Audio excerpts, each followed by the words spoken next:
Emily Harrison, 32, stared at the text message from her sister Amber that would forever change their relationship. "You're no longer welcome at my wedding. Mom and I decided you'd ruin everything like always." As tears welled in her eyes, Emily's thumb hovered over the venue cancellation app. The elegant winery estate she secretly owned, Amber's dream venue, could disappear with one click. Blood loyalty versus betrayal. Justice versus spite. Emily took a deep breath and made her decision. Before I dive into what happened next, I'd love to know where you're watching from today. Drop your location in the comments below. If this story of family betrayal already has you intrigued, hit that like button and subscribe to join our storytelling community. Trust me, you'll want to stick around to see how this family revenge drama unfolds, because sometimes karma comes full circle in the most unexpected ways. Emily Harrison had always lived in the shadow of her younger sister Amber. Growing up in their upper-middle-class home in Connecticut, Emily was the responsible, hard-working daughter who excelled academically and pursued a practical career in business management. Meanwhile, Amber was the family's shining star, vivacious, charming, and seemingly perfect in every way. Their parents, especially their mother Diana, never tried to hide their preference. "Emily, why can't you be more like your sister?" became a refrain Emily heard throughout her childhood and teenage years. While Emily worked part-time jobs to save for college, Amber received a brand new car for her 16th birthday. When Emily graduated with honors from business school, her parents barely acknowledged it, but when Amber finished her fashion merchandising degree with average grades, they threw an extravagant party and gifted her a European vacation. The favoritism was blatant, but Emily had learned to live with it. She channeled her energy into building a successful life for herself, moving to Boston after college and working her way up in a property investment company. By 30, Emily had amassed significant wealth through smart investments and hard work. Her most significant purchase was a beautiful vineyard estate outside Boston, Willow Creek Winery, which she bought through a shell company to maintain her privacy and develop as an event venue. The winery became her passion project, something she built from the ground up, pouring her heart and savings into it while keeping it completely separate from her family life. Despite the emotional distance, Emily maintained a cordial relationship with her family. She visited on holidays, sent thoughtful gifts, and tried to ignore the small slights and constant comparisons. Emily had found her peace by accepting that she would never be the favorite, but she would be the successful one, the independent one, the one who made her own way without needing anyone's approval or support. When Amber announced her engagement to Trevor Mason, the son of a prominent local businessman, Emily genuinely congratulated her sister. Trevor seemed kind and level-headed, a stabilizing force for Amber's more impulsive nature. Emily hoped this new chapter might somehow heal some of the family's long-standing wounds. "I'm so happy for you, Amber," Emily said during their FaceTime call. "Trevor seems like a wonderful guy." "He is," Amber gushed, flashing her enormous diamond ring. "And I'm going to have the most perfect wedding ever. I'm thinking June, outdoors, somewhere absolutely breathtaking." Emily nodded supportively, though she couldn't help but notice how her mother, who had joined the call, beamed with pride. Diana immediately started talking about budget, venues, and how they would spare no expense for Amber's special day. "You know, Amber said casually, I'm going to need you to take a lot of time off work for this. As my maid of honor, you'll have tons of responsibilities." Emily froze. "Maid of honor? Are you sure?" "Of course. You're my sister," Amber said, as if it were the most obvious thing in the world, despite their strained relationship. "Besides, you're so organized and practical. I need someone like that to keep me on track." Emily felt a complex mixture of emotions: surprise, happiness that Amber wanted her in such an important role, suspicion about her sister's true motives, and anxiety about the time commitment.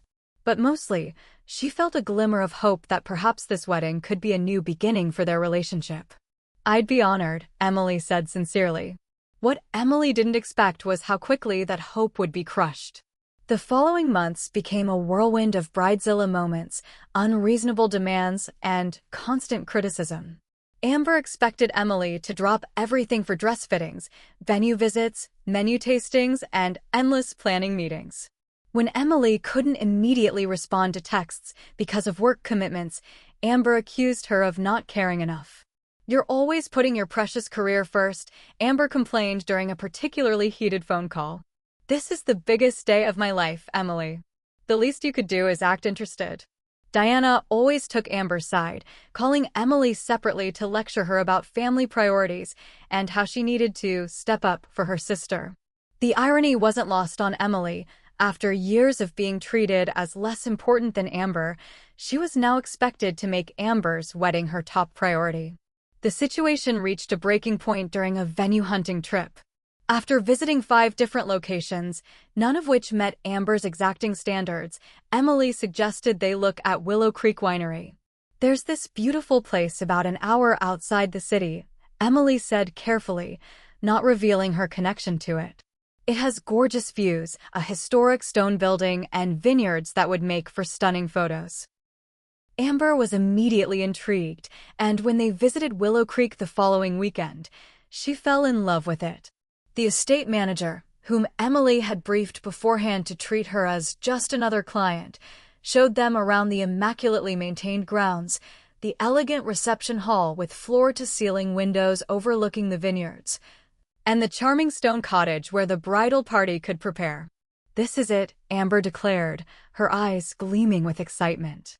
"This is absolutely perfect. I have to have it." Emily felt a strange mix of pride and apprehension.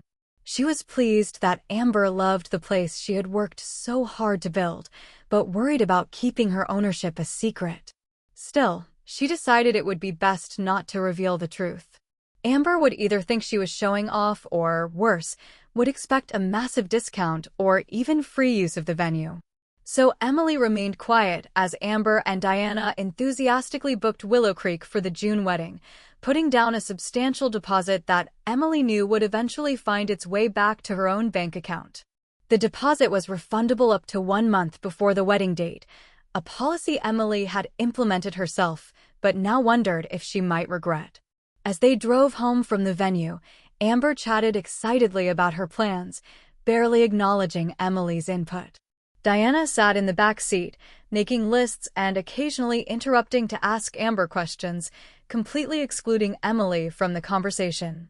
It was a familiar dynamic, but somehow it hurt more now, when Emily was literally giving them access to her most prized possession without receiving even basic courtesy in return.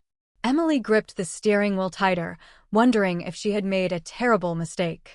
But it was too late to back out now. The wheels were in motion, and Willow Creek Winery was about to become the center stage for what would become the most dramatic family showdown of their lives. The months leading up to Amber's wedding became increasingly unbearable for Emily. Every weekend was consumed by bridal appointments, with Emily expected to drop everything and drive to Connecticut at a moment's notice. Her role as maid of honor had quickly devolved into something between an unpaid wedding planner and Amber's personal assistant. "Emily, you need to call the florist again." They sent sample arrangements with peonies instead of garden roses, Amber demanded one evening, when Emily had just returned to her Boston apartment after a grueling 10-hour workday. "Can it wait until tomorrow?" Emily asked wearily. "It's almost 9 p.m. God, Emily, do you even care about my wedding at all? This is important." These exchanges became routine, with Emily constantly being accused of not caring enough, not being excited enough, not doing enough. The fact that Emily was secretly ensuring that Willow Creek Winery was being prepared to Amber's exact specifications, even making improvements to the venue at her own expense, was something she couldn't even mention in her defense.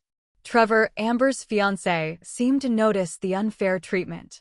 During a menu tasting at Willow Creek where Amber and Diana had criticized Emily's every suggestion, Trevor had pulled Emily aside. "I just want you to know that I appreciate everything you're doing," he said quietly. "I can see how hard you're working to make this special for Amber." Emily had been surprised by his kindness. "Thanks, Trevor. That means a lot." "Amber can get caught up in the details sometimes," he continued, a hint of apology in his voice. "But she does love you. She talks about how successful you are, how you've built this amazing independent life for yourself. I think she admires you more than she lets on. Emily wanted to believe him, but years of experience made it difficult. Still, Trevor's words gave her a small measure of hope that perhaps after the wedding, when the stress was over, their relationship might improve. That hope began to fade when Emily overheard a conversation between Amber and Diana in the bridal suite at a dress fitting 3 months before the wedding. "I don't know why you made her the maid of honor," Diana was saying in a hushed tone that still carried to where Emily was waiting behind a partially closed curtain. "Caroline has been your best friend since kindergarten." "I know, Mom," Amber replied, sighing dramatically. "But it would have caused such a scene if I hadn't asked Emily. Besides, she's useful. She handles all the boring details, and she's paying for a lot more than I expected her to. The bachelorette party, the bridal shower favors, she hasn't complained once about the cost." Diana laughed softly. "That's true. I guess all those years of pinching pennies and being so career-focused paid off for someone." "Exactly," Amber agreed. "And once the wedding's over, we can go back to our normal lives. It's not like we have much in common anyway. She's so plain." "Did you see what she suggested for the bridesmaid dresses? Navy blue, can you imagine? So boring and predictable, just like her." Emily stood frozen behind the curtain, the beautiful sage green dress she'd been about to suggest hanging limply from her hand.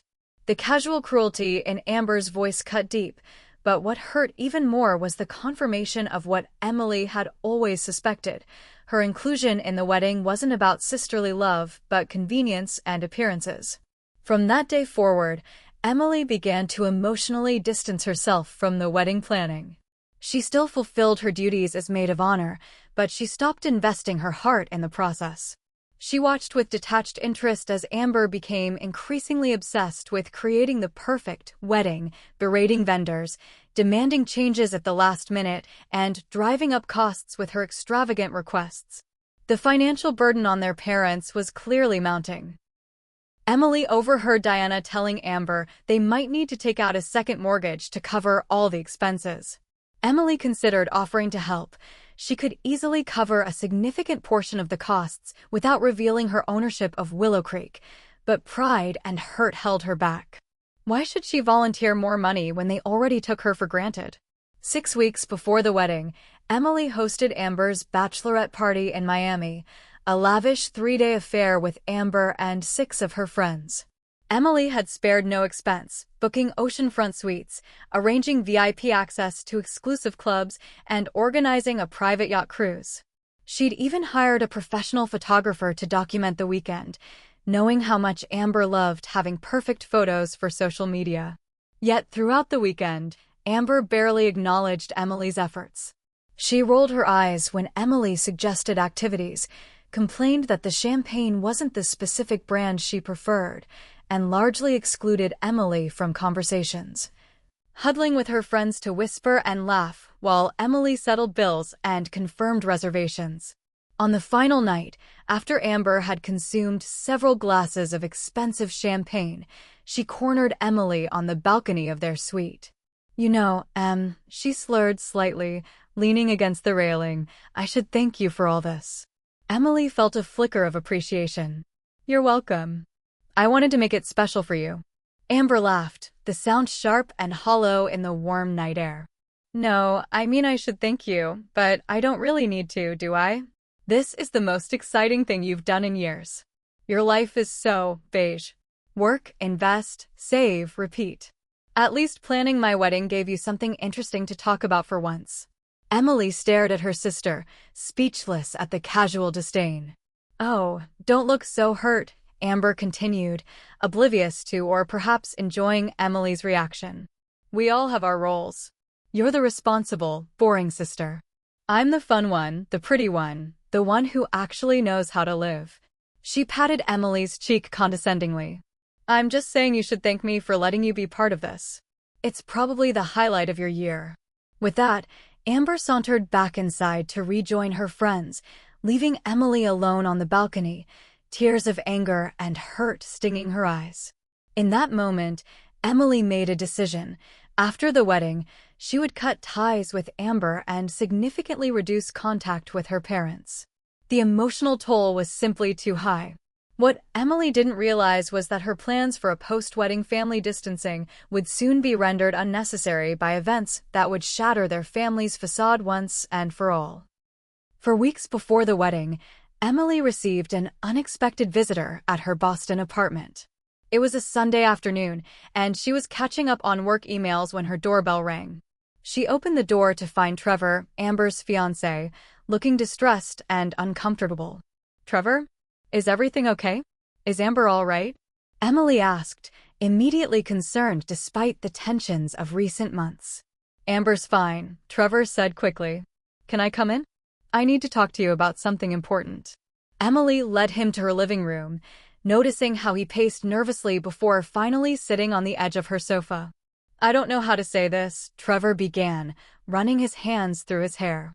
"But I found something and I think you should know about it." He pulled out his phone and opened his email app, turning the screen toward Emily. "These are emails between Amber and her friend Caroline. Amber accidentally linked her email to my tablet, and these popped up while I was checking my own messages."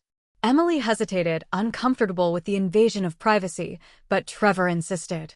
"Please, just read them." The emails revealed a shocking plan.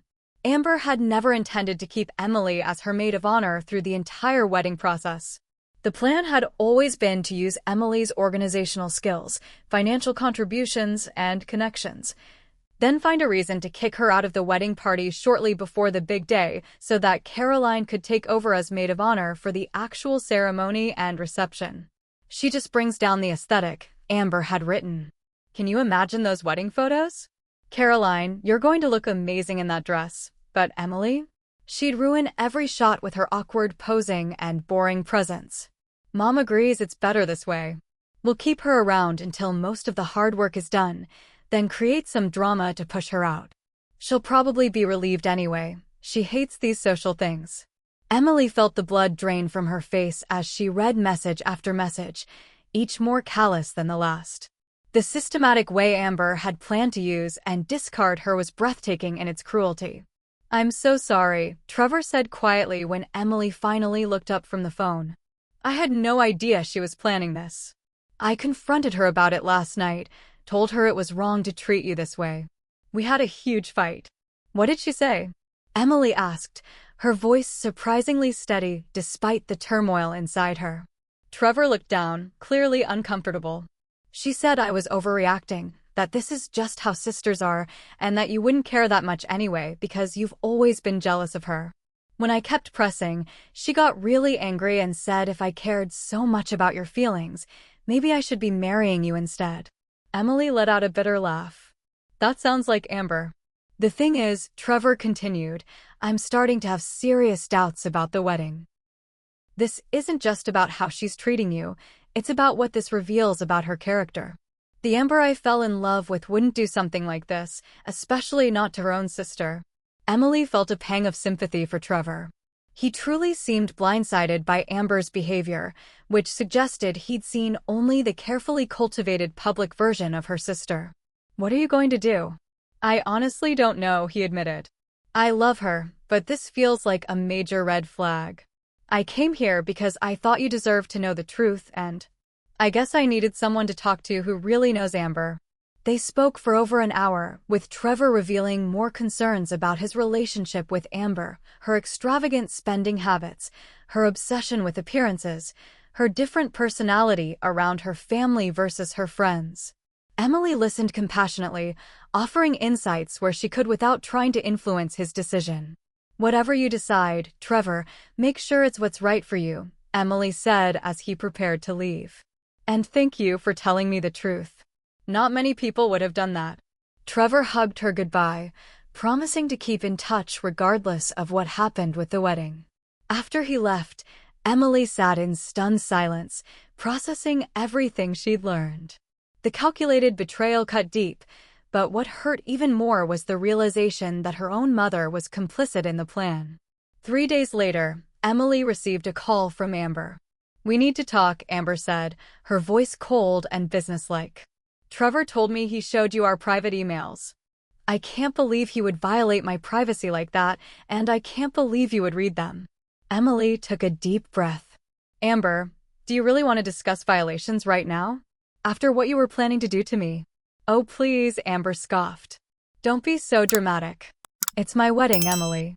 I get to decide who stands with me. Caroline has been my best friend forever, and she just makes more sense as my maid of honor. Then why didn't you just ask her in the first place? Why string me along for months? Let me spend thousands of dollars and hundreds of hours planning your events. Emily's voice rose despite her efforts to stay calm. Because you're good at that stuff. And it's not like you have anything better to do with your time or money. Your whole life is just work and more work. I was actually doing you a favor by including you in something fun and exciting for once. The audacity left Emily speechless for a moment. A favor? By planning to humiliate me right before your wedding. God, you're so sensitive, Amber complained. This is exactly why you weren't going to be in the final wedding party. Everything is always about you and your feelings. The irony of that statement was so absurd that Emily actually laughed. Wow, Amber. Just wow. Anyway, Amber continued, as if Emily's feelings were an annoying distraction. Since Trevor ruined the surprise, I might as well tell you now. You're out of the wedding party. Caroline will take over from here. You can still come as a guest, of course. We're not monsters. How generous of you, Emily said, sarcasm dripping from every word. Mom and I think it's for the best. She never thought you were right for the role anyway. That confirmation of her mother's involvement was the final straw. You know what, Amber? You're right. I don't belong in your wedding party. In fact, I don't think I'll be coming to the wedding at all. Fine. Amber snapped. That just proves how selfish you've always been. This is the most important day of my life, and you're making it all about you. Typical Emily. The call ended with Amber hanging up, and Emily sat in her apartment, shaking with a mixture of hurt, anger, and, surprisingly, relief. The charade was over. The pretense of sisterly affection could finally be dropped. Emily was free from the exhausting performance of caring about someone who had never truly cared about her. As she processed her emotions, a notification appeared on her phone. It was from the Willow Creek Winery Management app, a reminder that the final payment for Amber's wedding was due in 3 days. Emily stared at the screen, a plan slowly forming in her mind. She had been pushed too far, taken advantage of for too long. Perhaps it was time for Amber to learn that actions have consequences, and that the sister she had always underestimated was more powerful than she knew. Emily spent the next 24 hours in a state of emotional turmoil. The rational part of her brain urged caution, reminding her that vengeful actions often lead to regret. But the wounded part of her couldn't stop replaying years of slights and insults, culminating in Amber's calculated plan to use and discard her. She picked up her phone and opened her contacts, scrolling to a name she rarely called, Nathan Parker, her father. Unlike Diana, who had always blatantly favored Amber, Nathan had simply been absent, physically present but emotionally disconnected from family drama. He hadn't intervened in Diana's preferential treatment of Amber, but he had occasionally shown Emily small kindnesses when no one was looking. A supportive note after a school achievement, a quiet word of encouragement about her career choices. Not enough to make up for a lifetime of feeling secondary, but enough that Emily thought he might listen now. After 3 rings, he answered, sounding surprised. Emily? Is everything okay? Not really, Dad, Emily replied, her voice steadier than she expected. I need to talk to you about Amber's wedding. Do you have a minute? There was a brief pause before he said, of course. What's going on? Emily took a deep breath and explained everything. The months of thankless work as maid of honor, the discoveries through Trevor and Amber's cold dismissal. She didn't mention Willow Creek yet, wanting to gauge his reaction first. I had no idea, Nathan said when she finished, genuine regret in his voice. Your mother handles most of the wedding details. She just tells me when to write checks. Those are pretty big checks, from what I understand, Emily remarked. Nathan sighed heavily. The costs have gotten out of hand. We've already put down nearly $50,000 in non-refundable deposits, and your mother recently mentioned we might need to tap into my retirement fund for the final payments. Emily winced. That's a lot, Dad. "It's what your sister wants," he said, resignation clear in his tone. "And you know how your mother is about making sure Amber gets what she wants." The conversation continued, with Nathan expressing disappointment in Amber's behavior, but offering little in terms of concrete support or intervention. It confirmed what Emily had always known.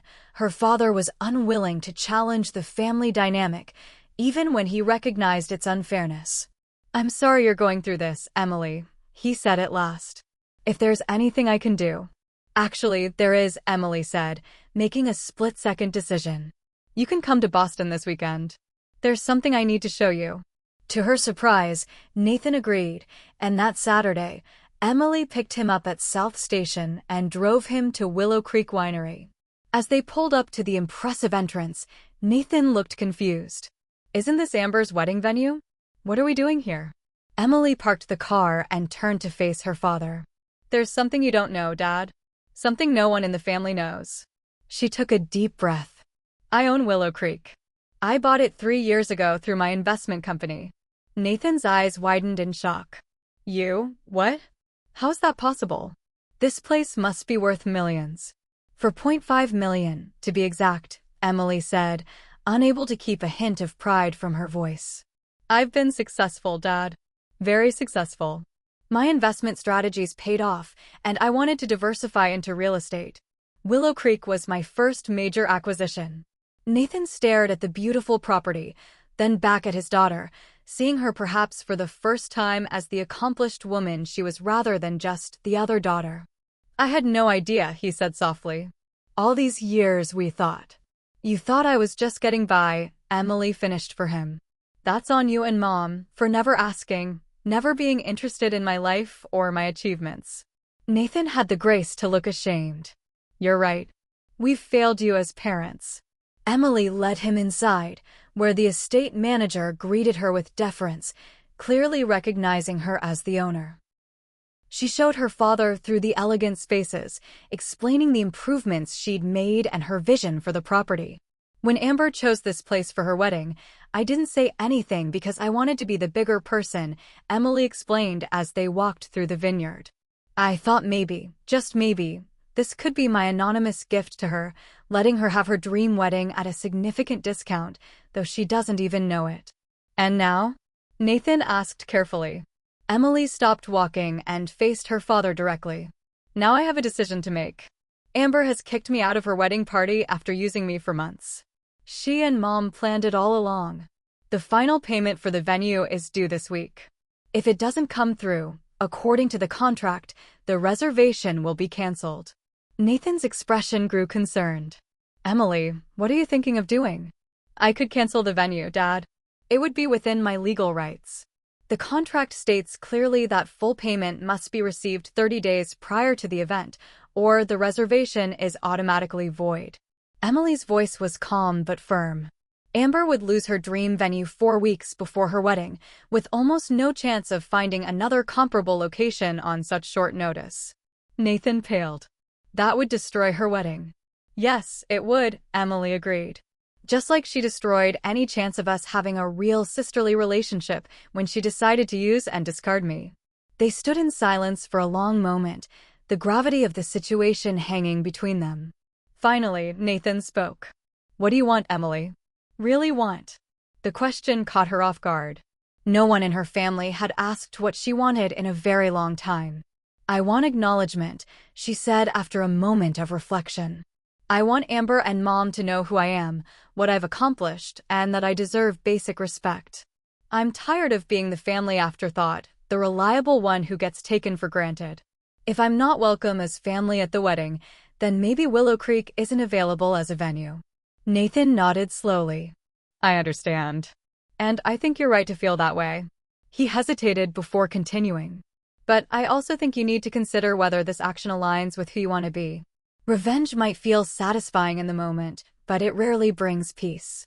Emily felt tears stinging her eyes, surprised by her father's wisdom and the fact that he wasn't simply defending Amber. "I don't know what to do, Dad.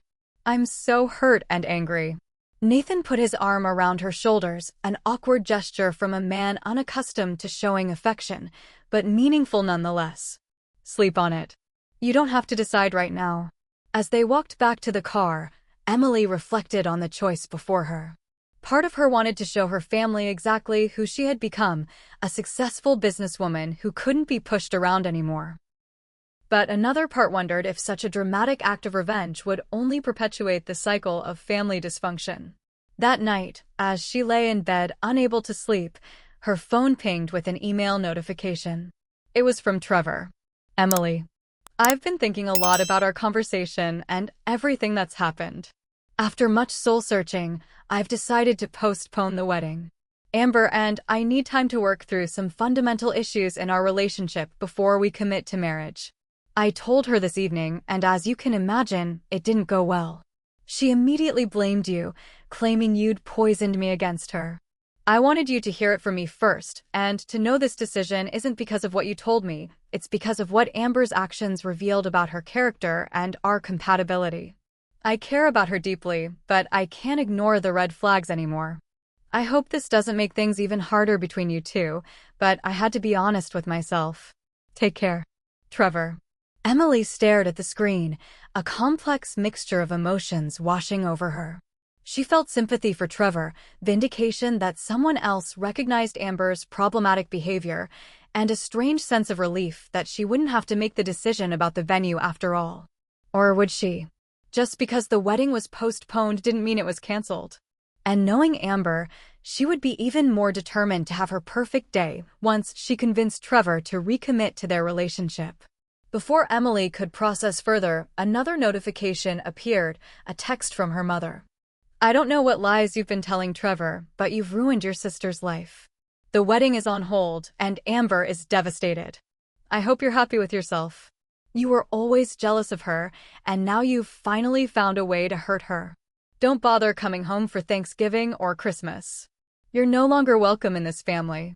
Emily read the message twice, feeling a strange calm settle over her. The decision had effectively been made for her. If she was already cast out of the family, there was nothing left to lose.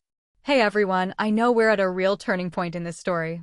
If you're feeling the tension building, hit that like button and maybe even share this video with someone who appreciates family drama with unexpected twists. I'm really curious. Have you ever had to make a difficult decision about standing up for yourself against family? Let me know in the comments. Now, let's see what Emily decides to do next. The next morning, Emily woke with a sense of clarity she hadn't felt in years. Her mother's text had freed her from the burden of family obligation. If she was already exiled, she had nothing left to lose. She made a decision. She would reveal her ownership of Willow Creek and force a long-overdue confrontation with her family. She called the estate manager at Willow Creek. Mark, I need you to send an email to the Harrison wedding party. Let them know that due to ownership changes, all events are being reevaluated and they should contact the owner directly to discuss their reservation. Are you sure about this, Ms. Harrison? Mark asked cautiously. This is quite a departure from how we usually handle things. I'm sure, Emily confirmed. It's time for some truths to come out. Please provide my personal email as the contact. Within hours, Emily's phone exploded with notifications. First came a furious email from Amber, threatening legal action against Willow Creek for breach of contract. Then a voicemail from her mother, demanding to speak to the irresponsible new owners immediately. Finally, a text from her father, I see you've made your decision. Please be careful, Emily. Emily didn't respond to any of them. Instead, she drove to Willow Creek and waited in the owner's office, a beautiful space with panoramic views of the vineyard that she rarely used, but had designed herself. She had instructed Mark to tell her family that the owner would meet them at 2 p.m. if they wished to discuss the situation. At precisely 1:55 p.m., Emily watched through the window as her parents' car pulled into the parking lot. Amber was in the passenger seat, gesticulating wildly as Diana attempted to calm her down.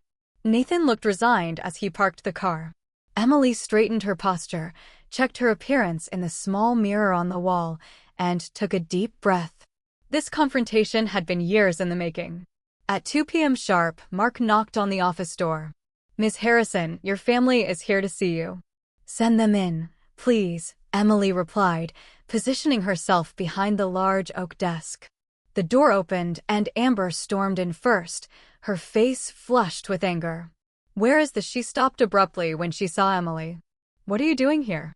Diana and Nathan followed, both freezing when they spotted their elder daughter sitting confidently behind the owner's desk. "Hello, Amber, Mom, Dad," Emily said calmly. "Please take a seat." "What is this?" Diana demanded, looking around in confusion. "Where's the owner?" "We don't have time for your games, Emily. Amber's wedding venue is in jeopardy." Emily smiled, a small, satisfied expression. "You are speaking to the owner." "I own Willow Creek Winery. I've owned it for 3 years." The silence that followed was absolute. Amber's mouth opened and closed without sound. Diana stared in disbelief. Only Nathan's expression remained unchanged, as he already knew the truth. That's impossible," Diana finally stammered. "You can't afford a place like this." "Actually, I can," Emily replied. "I've been quite successful in my investment career. Willow Creek is just one of several properties in my portfolio." Amber found her voice at last. "Is this some kind of sick joke? Are you making this up to get back at me?" "It's not a joke," Emily replied, opening a drawer and pulling out a folder. She slid several documents across the desk: property deeds, business licenses, tax records. "Here's the proof. Willow Creek Winery is owned by Phoenix Holdings LLC, which is solely owned by me." Diana snatched the papers, her hands shaking as she flipped through them. "This can't be real. You've never mentioned anything about this." "You never asked," Emily said simply. "You've never been interested in my career or my achievements. All my life, I've been an afterthought in this family, reliable Emily who would always be there when needed but never important enough to celebrate or acknowledge." "That's not true," Diana protested weakly. "Isn't it?" Emily countered. "When was the last time you asked about my work? My life? My dreams? You've been so focused on Amber that you never bothered to see me." Nathan cleared his throat. "Emily showed me everything yesterday. It's all legitimate. She really does own this place." Amber, who had been unusually quiet, suddenly burst out. "So this is your revenge? Canceling my venue? Ruining my wedding?" Her voice rose hysterically. "All because you got your feelings hurt about being removed from the wedding party." Emily leaned forward, her gaze steady. "Let's be clear, Amber. You didn't remove me from the wedding party. You planned from the beginning to use me for months and then discard me before the actual wedding. You and Mom conspired behind my back, taking advantage of my time, money, and goodwill." "We did what was best for the wedding," Diana interjected. "Caroline makes more sense as maid of honor. You've always been so different from Amber's other friends. And you couldn't have had that conversation with me honestly from the beginning," Emily asked.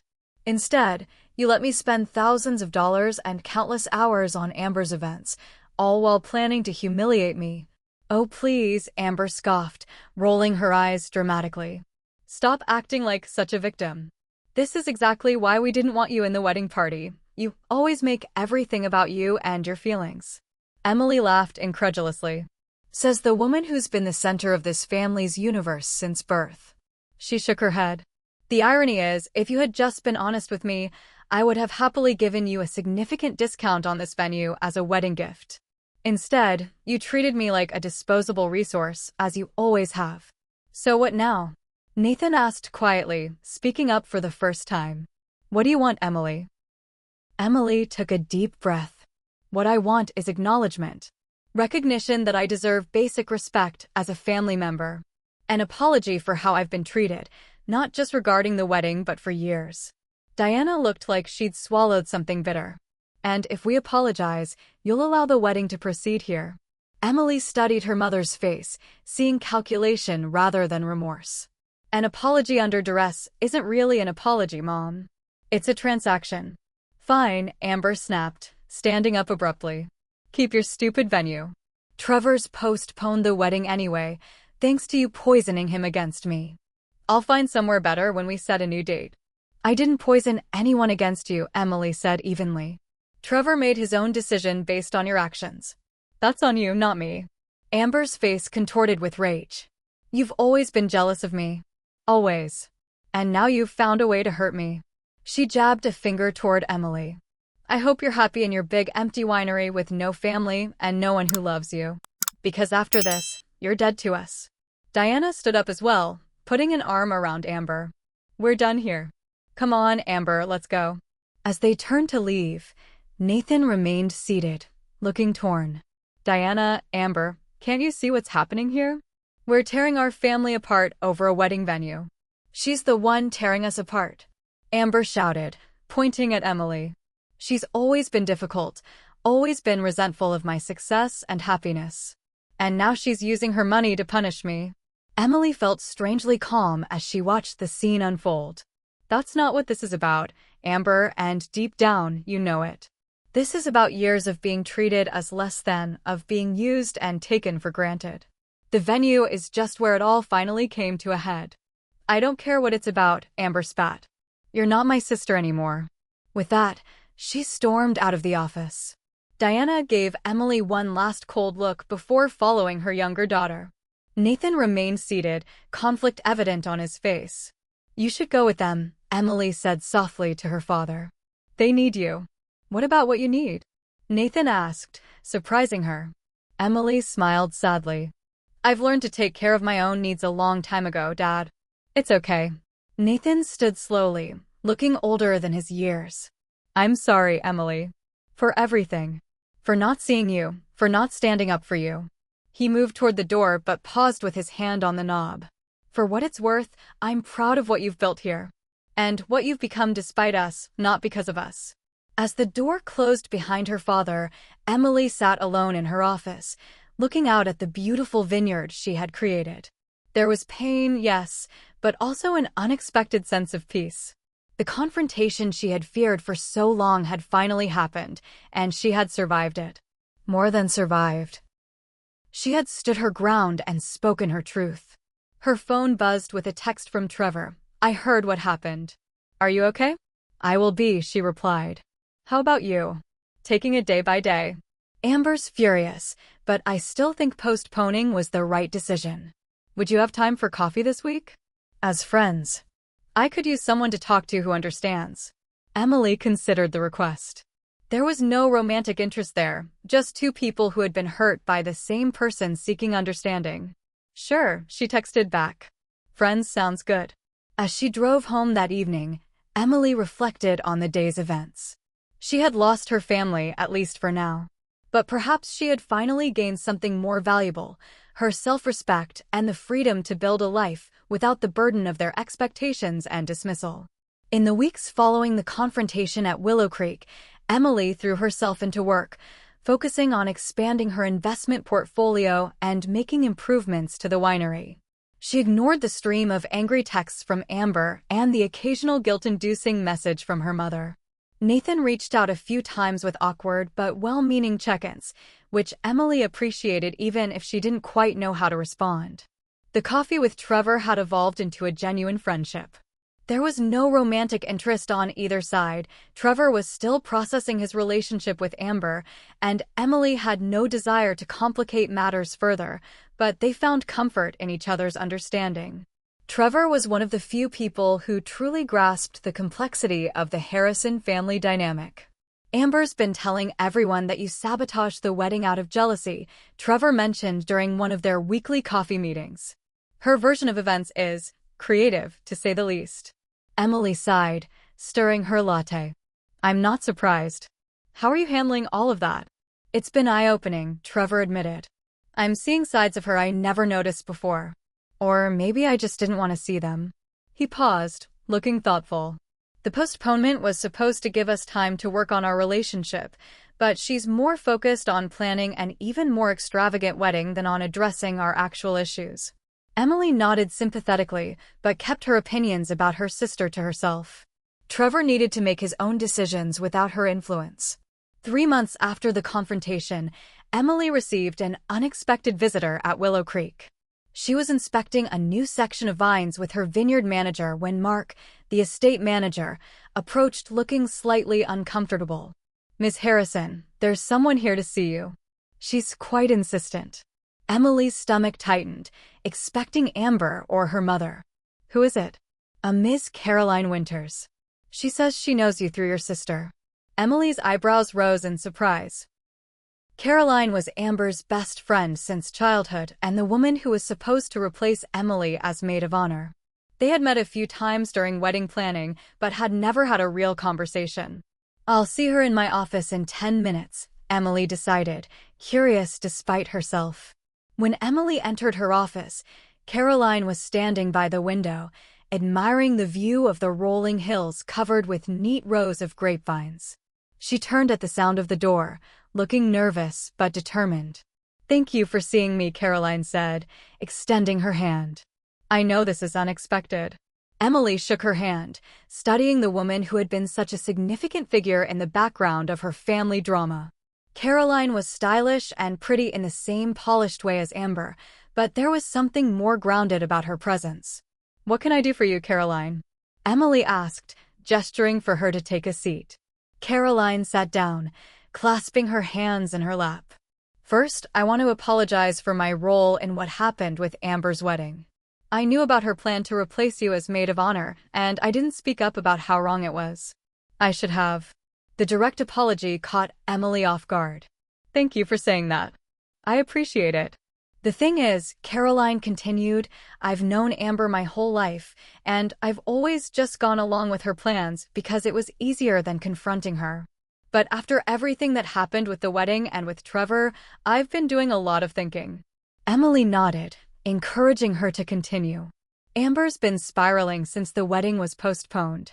She's alienated most of our friend group with her behavior, constantly playing the victim and making increasingly outlandish claims about how you ruined her life." Caroline looked directly at Emily. "I finally called her out on it last week, told her that she needed to take responsibility for her own actions. It didn't go well." "I can imagine," Emily said dryly. "She's banned me from her life," Caroline said with a small, sad smile. 20 years of friendship, over because I suggested that maybe she should reflect on her own behavior instead of blaming everyone else." Emily felt an unexpected surge of empathy for Caroline. "I'm sorry to hear that. It's not easy being excommunicated from Amber's world." "No, it's not," Caroline agreed. "But it's also strangely liberating. Which brings me to why I'm here." She took a deep breath. "I'm starting my own event planning business. I've been working in the industry for years, helping friends plan their weddings informally, but now I'm making it official. And I was wondering if Willow Creek might consider partnering with my company as a preferred venue." The request took Emily by surprise. "You want to work with me?" "After everything with Amber." Caroline nodded firmly. "Especially after everything with Amber. Your winery is one of the most beautiful venues in the region, and it's exceptionally well managed. Plus," she added with a hint of a smile, "I think we both know what it's like to be on the receiving end of Amber Harrison's displeasure. That creates a certain bond."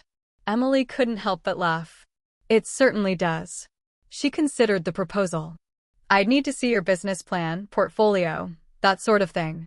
"Of course," Caroline agreed quickly, pulling a professionally bound presentation from her bag. "I've prepared everything. I'm not asking for special treatment because of our unique connection. I want this partnership to make business sense for both of us." As Emily flipped through the meticulously prepared materials, she found herself impressed by Caroline's thoroughness and vision. "This looks promising. Let me review everything in detail, and we can schedule a follow-up meeting next week to discuss specifics." Caroline beamed. "That's all I'm asking, for a fair chance." After Caroline left, Emily sat at her desk pondering the strange turn of events. The irony wasn't lost on her. Amber's best friend potentially becoming Emily's business partner was a twist she never would have predicted.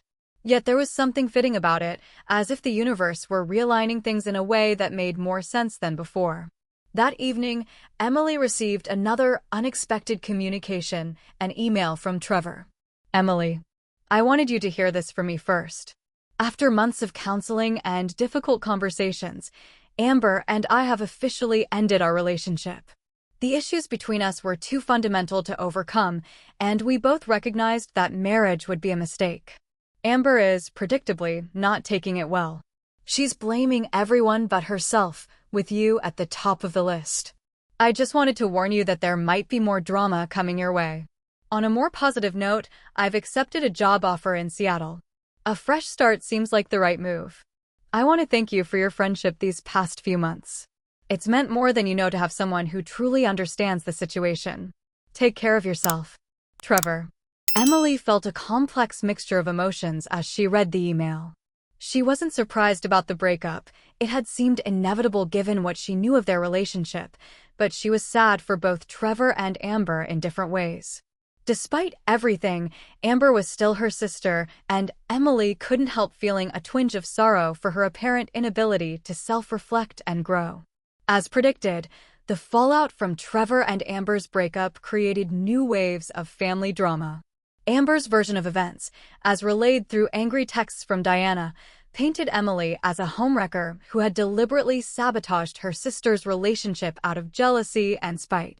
The accusations were so outlandish that Emily didn't even bother to defend herself, simply replying to her mother's lengthy tirade with, "None of that is true, and deep down, you know it." 6 months after the confrontation at Willow Creek, Emily's life had settled into a new normal. Her partnership with Caroline's event planning business was flourishing, bringing a steady stream of weddings and corporate events to the winery. Her investment portfolio continued to grow, and she had even started mentoring young women interested in finance and entrepreneurship. The only shadow was the complete estrangement from her mother and sister. Nathan made occasional efforts to bridge the gap, but Diana and Amber remained entrenched in their narrative of Emily as the villain who had destroyed Amber's happiness out of jealousy. Emily had made peace with the situation as best she could, focusing on building a life filled with meaningful work and genuine relationships. Still, there were nights when she found herself looking at old family photos, wondering if reconciliation would ever be possible. Little did she know, events were already in motion that would bring her family saga full circle in ways none of them could have anticipated. 1 year after the wedding that never was, Emily received a formal envelope in the mail with no return address. Inside was an invitation to a charity gala benefiting a children's hospital foundation, along with a handwritten note, "I think it's time we talked. Dad." The gala was being held at Willow Creek Winery, which wasn't unusual. Emily had been donating the space for various charitable events throughout the year. What was unusual was her father's apparent involvement and the deliberate attempt to create a neutral ground for some kind of family discussion. Emily debated whether to attend. The past year had been peaceful if somewhat lonely on the family front. Her business was thriving, her partnership with Caroline had expanded to 3 other venues, and she had even started dating again a kind, thoughtful architect named Michael who had designed the new tasting room at Willow Creek. After much consideration, Emily decided to go to the gala. Whatever her father wanted to discuss, she was in a much stronger position emotionally than she had been a year ago. She could handle seeing her family without being devastated by their rejection. The night of the gala, Emily arrived early to check on the preparations. She wore a simple but elegant navy blue gown that made her feel confident and poised. Michael had offered to accompany her, but Emily had declined, sensing this was something she needed to face alone. As the guests began to arrive, Emily spotted her father near the entrance, looking distinguished in his tuxedo. He was speaking with a small group but excused himself when he saw her approaching. "Emily," he greeted her with an awkward hug. "Thank you for coming." "Your note was intriguing," she replied. "What's this about, Dad?" Nathan looked around the crowded reception area. "Not here. Can we talk in your office in about an hour? There are some people who want to speak with you." Emily raised an eyebrow. "Mom and Amber." "Among others," Nathan said cryptically.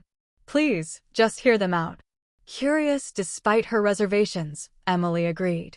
She spent the next hour mingling with guests, accepting compliments on the venue, and trying not to speculate too much about the upcoming conversation. At the appointed time, Emily made her way to her office.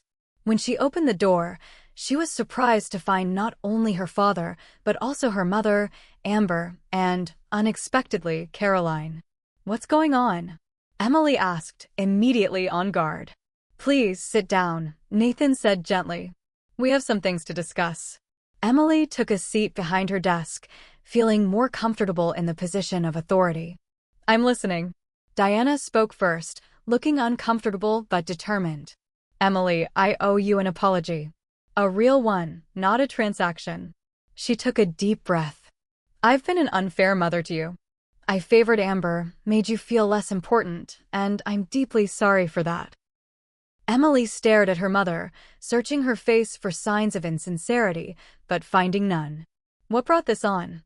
"The past year has been illuminating," Diana admitted. When Amber's relationship with Trevor ended, and she struggled to maintain her friendships, I started to see patterns I'd been blind to before. Then Caroline approached me a few months ago and showed me some of the messages between her and Amber that revealed how they had planned to use you during the wedding preparations. Caroline nodded. "I saved everything. After Amber cut me off, I had a lot of time to reflect on our friendship and realized how toxic many aspects of it had been. When I started working with you, Emily, and saw what a genuinely kind and professional person you are, the contrast became even more stark." Emily turned her attention to Amber, who sat stiffly in her chair, looking like she'd rather be anywhere else. "And you? Do you have something to add?" Amber met her gaze reluctantly. "I've been seeing a therapist," she said, the admission clearly difficult for her. "It was Dad's idea after everything fell apart. Dr. Levine has been helping me understand some things about myself. About how I've treated people, especially you." She swallowed hard. "I'm sorry, Emily. I've been a terrible sister." The apology was clearly painful for Amber to give, which paradoxically made it more meaningful to Emily. Her sister had never been one to admit fault or show vulnerability. "What exactly are you apologizing for?" Emily asked, needing clarity. Amber looked down at her hands. "For using you. For taking you for granted. For planning to kick you out of my wedding after you'd done so much. For blaming you when things went wrong instead of taking responsibility for my own actions." She looked up, her eyes shining with unshed tears. "And for being jealous of you my whole life while pretending it was the other way around." Emily blinked in surprise. "Jealous of me? That doesn't make any sense. You were always the golden child, the favorite." "I was the favorite because I needed to be," Amber said quietly. "You were always so capable, so independent. You didn't seem to need anyone's approval or help. You built this amazing life for yourself while I was still relying on Mom and Dad for everything. Do you know how intimidating that is? How small it made me feel." Emily had never considered this perspective before. The idea that Amber, of all people, had been jealous of her seemed absurd, and yet there was an emotional truth to her sister's words that couldn't be dismissed. "So what now?" Emily asked, looking at each family member in turn. "One conversation doesn't erase years of hurt." "We know that," Nathan said. "This is just a beginning. Diana and I have been in family therapy ourselves, working on our issues as parents and trying to understand how we contributed to the dynamic between you girls. And I'd like to try to rebuild our relationship," Amber added hesitantly. "If you're willing." Dr. Levine suggested we could start with structured interactions, maybe a monthly dinner or something. Emily sat back in her chair, processing everything she'd heard. The apologies seemed sincere, the accountability real. And yet she was wary of opening herself up to more hurt. "I need time to think about this," she said finally. "I appreciate the apologies, truly. But trust takes time to rebuild." "We understand," Diana said. "We'll give you all the time you need." As they prepared to rejoin the gala, Amber lingered behind. "There's something else you should know," she said when they were alone. "The reason I finally agreed to therapy, to really look at myself, it wasn't just because everything fell apart. It was because of what Dad told me about you." Emily frowned in confusion. "What do you mean?" "He told me how you built all this yourself. How you never complained or asked for help, even when Mom and I treated you badly. How you were willing to let me have my wedding here at a discount, even after everything." Amber's voice wavered. "He said you were the strongest person he knew, and that he wished he had half your integrity. It made me realize that I wanted to be more like you, not the other way around." The admission left Emily speechless. After a moment, she managed to say, "Thank you for telling me that." As Amber left, Emily stood alone in her office, looking out at the vineyard illuminated by the soft glow of string lights from the gala. She thought about family, forgiveness, and the long road of healing that might lie ahead. It wouldn't be easy, and there would likely be setbacks along the way. But for the first time in a long time, Emily felt a cautious hope that her family might eventually become something better than it had been before. Outside, the gala continued, guests mingling and enjoying the beauty of Willow Creek. Emily took a moment to compose herself before rejoining the event. As she walked through her vineyard, she reflected on the journey that had brought her here, not just the drama of the past year, but the lifetime of feeling secondary that had driven her to create something beautiful and successful on her own terms. The venue that had been the catalyst for her family's implosion might now become the setting for its gradual repair. There was a poetry to that which Emily appreciated. As she approached the glittering lights of the main hall, she spotted Michael searching for her in the crowd. She waved, and his face lit up with a smile that warmed her heart. Whatever happened with her family, Emily knew she would be okay. She had built a life filled with purpose, achievement, and increasingly love. The little girl who had never felt good enough had grown into a woman who knew her own worth, a transformation far more valuable than any vineyard, no matter how beautiful. And that, perhaps, was the greatest revenge of all. Hey everyone, thank you so much for staying with me until the end of this family karma story. If you enjoyed this journey of betrayal, revenge, and ultimately healing, please hit that like button and subscribe to my channel for more stories that explore the complexities of family relationships. Have you ever had to forgive someone who deeply hurt you? Or have you been in Emily's position where you had to decide between revenge and taking the high road? Share your experiences in the comments below. I read every single one and would love to hear your thoughts. Family relationships can be our greatest source of both pain and healing, and I hope Emily's story resonated with some of your own experiences. Don't forget to share this video with someone who might need to hear that standing up for yourself doesn't make you the villain of the story. Until next time, remember that sometimes the best revenge isn't getting even, it's living well.